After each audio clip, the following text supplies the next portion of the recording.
Manila, Philippines, December 2003. A Friday night at Club Euphoria, the most exclusive night spot in Makati. The air throbs with techno music, cigarette smoke, and the dangerous energy of money mixing with alcohol. Manny Pacquiao sits in the VIP section with his team, celebrating his recent victory over Marco Antonio Barrera. At 24, he's the WBC featherweight champion, but in this crowded club surrounded by Manila's elite, he's about to face the kind of fight that could end his career before it truly begins. The celebration has been going for 3 hours. Bottles of expensive champagne, congratulations from celebrities, handshakes from politicians who want to be photographed with the rising star. Manny isn't drinking, he never drinks during training, and he's already preparing for his next fight. But his friends are celebrating hard, and the atmosphere is electric with success. At 11:47 p.m., everything changes.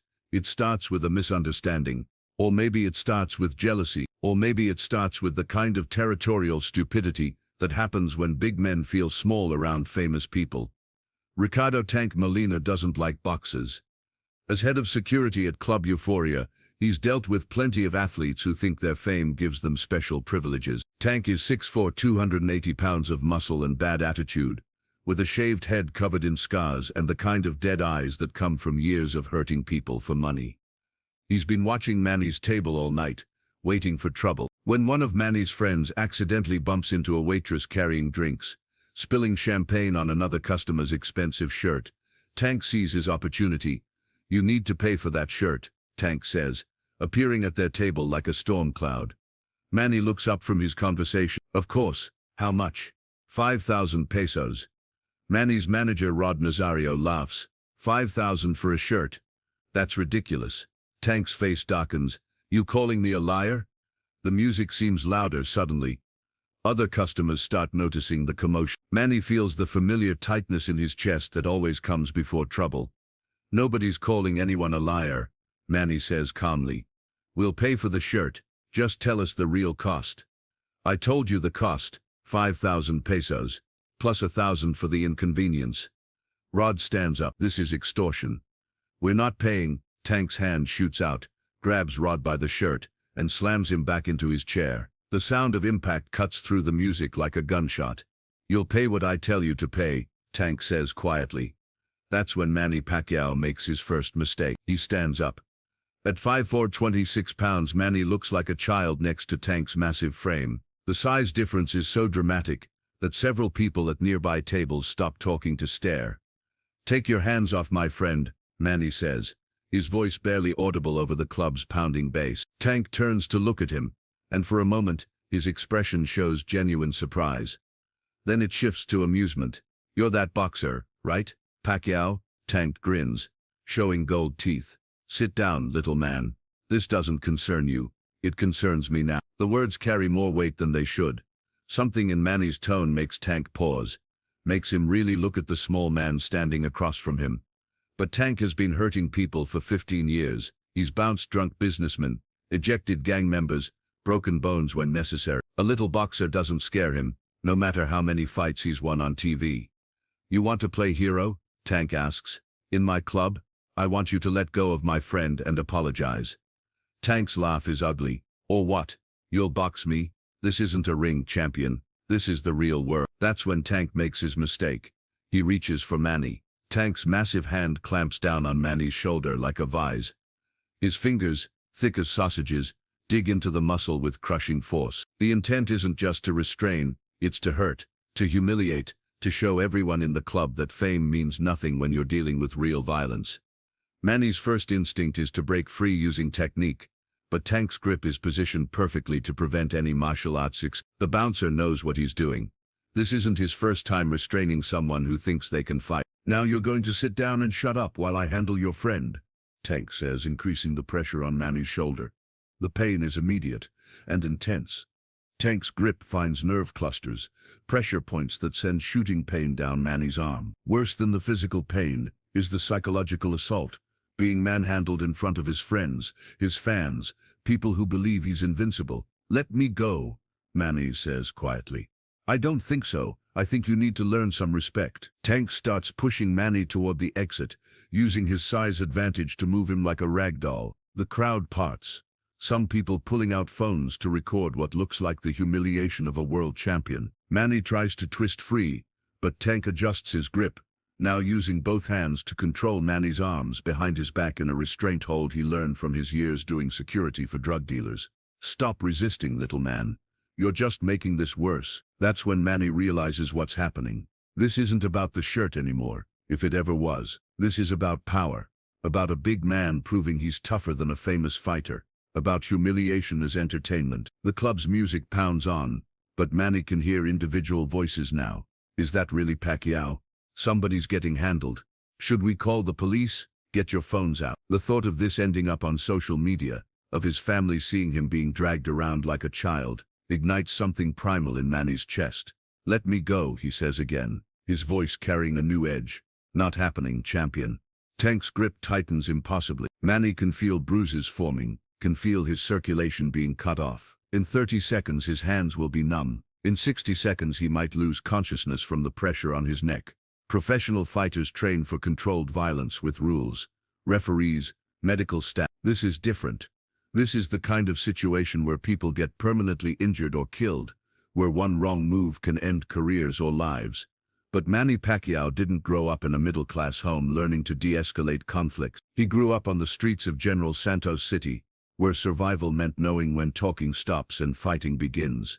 "Let me go," he says a third time, but his voice has changed completely now. Gone is any trace of diplomacy or restraint. What remains is the cold certainty of someone who's decided that words are finished. Tank doesn't recognize the shift. He's focused on the physical control, on the show of dominance. He doesn't understand that he's no longer restraining a celebrity trying to avoid trouble. He's restraining a predator who's decided to stop pretending to be prey. "Last chance," Manny says, his words barely audible but somehow cutting through the club's noise. "Let me go or I'll end this." Tank laughs again, the same ugly sound as before. "You'll end? How are you going to end anything when you can't even move?" To emphasize his point, Tank lifts Manny slightly off the ground, using his height and strength advantage to make the champion look helpless. Several people in the crowd laugh. Someone takes a photo with Flat, but Tank makes a crucial error. In lifting Manny up, he shifts his grip slightly, moving from the textbook restraint hold to something more improvised. For just a moment, maybe 2 seconds, Manny's right arm has fractional freedom of movement. 2 seconds is forever for someone who throws punches for a living. "I warned you," Manny whispers. What happens next occurs faster than the human eye can track. Manny's right elbow drives backward with surgical precision, finding the soft spot just below Tank's sternum. The impact isn't flashy or dramatic. It looks almost gentle to observers, but it lands with the accumulated power of 15 years of training. The technique perfected through millions of repetitions, the timing that comes from facing the best fighters in the world. Tank's grip loosens involuntarily as his diaphragm spasms. His body doubles slightly, an involuntary response to having the wind driven from his lungs. That's all the opening Manny needs. He spins out of Tank's weakened grip with liquid grace, steps to the side, and delivers what looks like a light tap to Tank's temple with his left hand. It's not a tap. Tank's knees buckle immediately. His eyes go unfocused. He staggers backward, trying to understand what just happened, trying to process why his body won't respond to his commands. The crowd, which had been laughing moments before, goes silent. Even the DJ seems to sense something has changed, because the music dies mid-song. Tank, all 280 pounds of him, sits down hard on the club's floor. Not falls, sits like someone pulled out a chair. His eyes are open, but he's looking at something no one else can see. Manny straightens his shirt, rolls his shoulders to work out the pain from Tank's grip, and looks down at the massive bouncer. "I told you to let me go," he says simply. The silence stretches for maybe 10 seconds. Then chaos erupts. Club security moves toward Manny, but they stop when they see Tank trying to stand and failing. Their boss, the man who seemed invincible, can't get his legs to work properly. "Call an ambulance," someone shouts. "Call the police," someone else adds. Rod Nazario appears at Manny's side. "We need to leave. Now." But Manny doesn't move. He's watching Tank struggle to his feet, making sure he's not seriously hurt. There's a difference between defending yourself and permanently damaging someone, and Manny has walked that line his entire career. Tank finally manages to stand, using a table for support. He looks at Manny with something between confusion and newfound respect. "How?" he asks simply. "Precision," Manny replies. "I told you this wasn't the ring. In the ring I have to follow rules. Out here I don't." The crowd forms a loose circle around them, everyone holding phones, everyone wanting to capture what happens next. But the atmosphere has shifted completely. What started as entertainment watching a famous fighter get humiliated has become something else entirely. Club manager Vicente Santos pushes through the crowd, his expensive suit wrinkled with sweat and panic. This is exactly the kind of incident that could shut down his establishment permanently. VIP clients don't come back to clubs where world champions get into street fights. "Miss Pacquiao," he says breathlessly, "please accept our sincerest apologies. Tank was completely out of line. This will never happen again." Manny looks at him calmly. "Your employee assaulted me and my friends. He demanded money we didn't owe. He put his hands on me when I tried to reason with him." "Yes, absolutely. Tank is fired, effective immediately. We'll cover any medical expenses, any damages." "I don't need medical expenses," Manny interrupts. "But I need you to understand something. I'm not angry about being disrespected. I'm angry because your security targeted my friends, tried to extort money from people celebrating with me." Santos nods frantically. Of course, everything is on the house tonight. VIP treatment for life whenever you visit." But Manny shakes his head. "I won't be visiting again, not because of what happened, but because of how it happened. Your employee felt comfortable doing what he did, because he thought my size made me helpless. That tells me something about this place." Meanwhile, Tank has been listening to everything, still using the table for balance. His head is clearing, but his ego is shattered beyond repair. For 15 years he's intimidated people through size and aggression. 30 seconds with Manny Pacquiao just proved that everything he thought he knew about power was wrong. "Pacquiao," he calls out, his voice hoarse. Manny turns to face him. "I'm sorry," Tank says, and the apology is genuine. I thought being bigger meant being stronger. I was wrong. Being sorry isn't enough," Manny replies, but his tone isn't cruel. "You enjoyed hurting people. That's what needs to change." Tank nods slowly. "I know, I've known for a long time, but I didn't want to admit it." 3 police officers arrive within minutes, led by Captain Rosa Mendez, who recognizes Manny immediately. She's been a boxing fan since childhood, watched every one of his fights on television. "Miss Pacquiao, what happened here?" Before Manny can answer, a dozen witnesses start talking at once.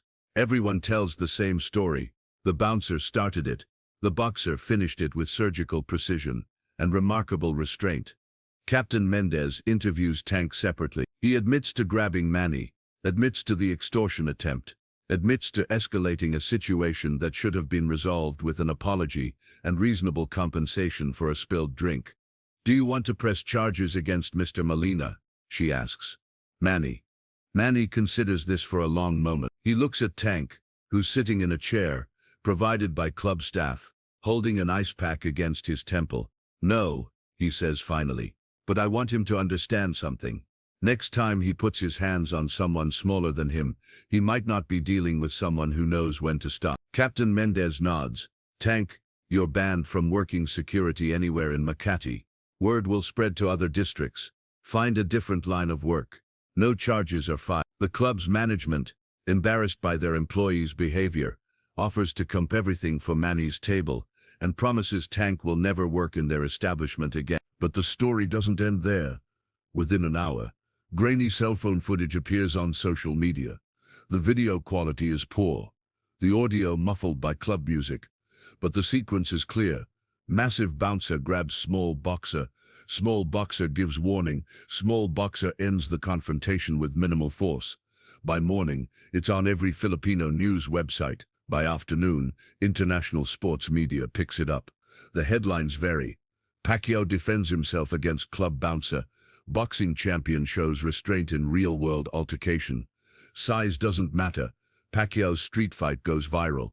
Boxing analysts debate whether the incident helps or hurts Manny's image. Some argue that champions shouldn't get involved in street altercations. Others point out that he was defending himself and his friends, that he used minimal force, that he showed remarkable control under pressure. The incident becomes part of Manny Pacquiao's legend, not the violence itself, but the restraint he showed after demonstrating his power. He could have seriously hurt Tank, could have humiliated him completely. Instead, he did exactly what was necessary to end the threat and nothing more. Years later, when asked about the incident, Manny always gives the same answer: "I don't look for trouble, but I don't run from it either. That man thought my size made me weak. He learned that size has nothing to do with strength, and strength has nothing to do with hurting people." Tank Molina never worked security again.